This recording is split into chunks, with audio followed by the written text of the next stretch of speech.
Blessed and happy Sunday to all of you, my dear friends, my dear brothers and sisters, my dear good people of God. Today is July 5th, 2026, and today is the 14th Sunday in Ordinary Time, Year A. In our first reading for today from the book of the prophet Zechariah, chapter 9, verses 9 to 10, it presents a humble and peaceful king who enters not in power and domination, but in gentleness, riding on a donkey, bringing justice and peace to the nations. This image challenges our daily tendency to equate strength with control, success with dominance, and leadership with self-assertion. In contrast, God's way is quiet, humble, and life-giving. You know, in everyday life, this invites us to examine how we exercise our authority in our families, in our workplaces, and even in relationships. Are we building peace or fueling conflict? Are we demanding to be served or are we learning to serve in humility?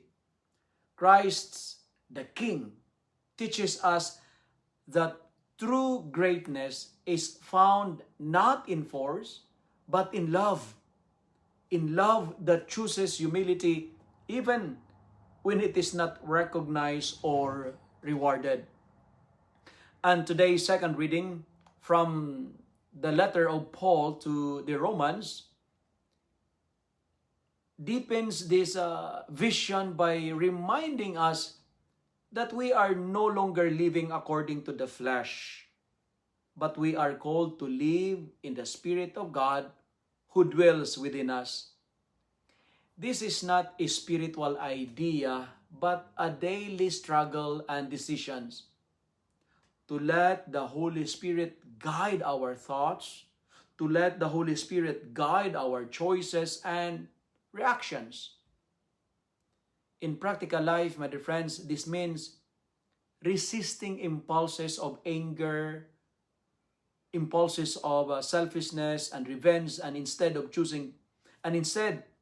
choosing patience, forgiveness, and self-control.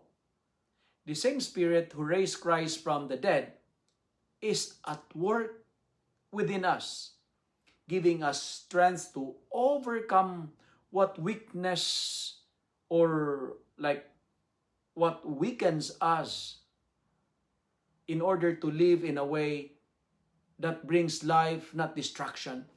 Every day becomes a spiritual battlefield where we either feed the flesh or nurture the spirit within us through prayer, discipline, and love. In today's gospel, from the account of Matthew chapter 11, verses 25 to 30, Jesus reveals the heart of God as a place of rest for the weary and burdened. He does not promise a life without burdens, but He offers a different way of carrying them by learning from Him who is gentle and humble of heart. In our fast-paced and often exhausting lives, we carry many invisible loads of responsibilities, worries, stress, expectations, and wounds. Christ invites us not to escape life, but to walk it with Him, sharing the weight so that it becomes bearable. His yoke is not an additional burden, but a new way of living where love, trust, and surrender replace our anxiety and self-reliance. My dear friends, this means bringing our struggles to prayer, showing down our restless hearts, and allowing God to redefine success not as achievement alone, but as faithfulness and peace. And together, if we combine these three readings this Sunday, it reveals a unified path for our daily Christian living. That is to follow a humble King, to live by the Spirit, and to rest in the gentle heart of Christ. Christ becomes less about striving in our own strength and more about surrendering to God's transforming presence in everyday moments like at work, in family life, in silence, and even in our personal struggles. We are called to choose humility over pride, to choose spirit over the flesh, and trust over anxiety. And in doing so, we discover that God is not far away, but deeply present, guiding us gently towards peace, towards freedom, and true life.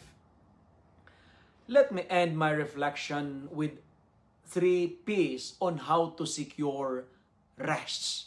Because many of us nowadays, we're tired, stressed, anxious, and worried.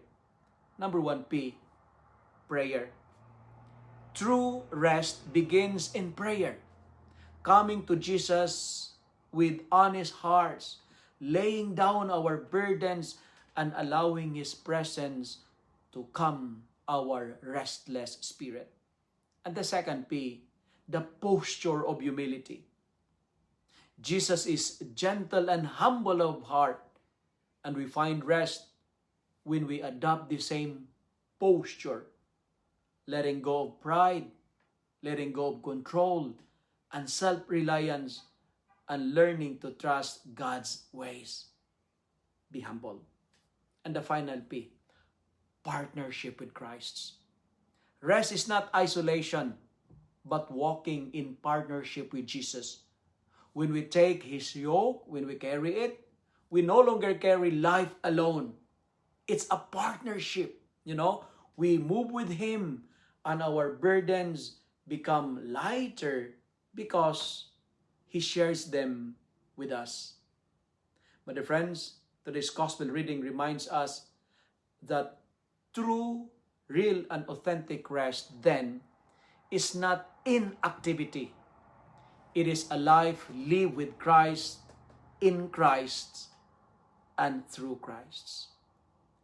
If you are tired, don't go to the shopping malls. Don't go to casino.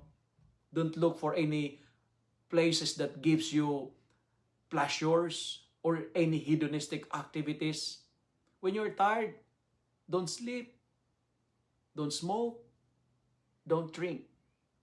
The solution in the gospel, it says, come to Jesus. Because He says, come to me and I will give you rests. If you love and like this reflection, kindly share it with your friends, share it with your family, make the Word of God viral so that many will be blessed. Amen.